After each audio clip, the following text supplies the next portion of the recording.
Hindi si Bala. Ate, pahingi. Oo, kakain mo na si Bala. Huwag kakain, ha? Okay. Kasi, share daw tayo dito. Okay. Ito, ubus na to. Ubus na. Ate, lagay mo na dito. Pag huwag mo kainan, ha? Okay. Pag wala kang kinain, may 100 star ka. Okay. Ganito eh.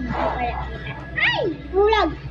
Yun lang, wala naman natapon. Kahit gaano ka pa kaagad iisip, maliit ka pa rin kasi pag-aantayin ka ng driver, ang ginagawa na ng ibang nakapila, talagang lalakarin na nila hanggang sa terminal. Yung jeep na mismo ang pinuntahan nila, hindi yung jeep yung pumunta sa kanila.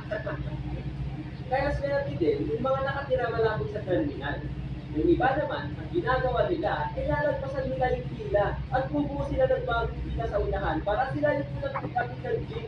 Legend! Yung ibang driver, alam yung ginagawa nila. Kaya nilalagpasan nila yung pila na yon at pupunta sila sa original na pila talaga ng jeep.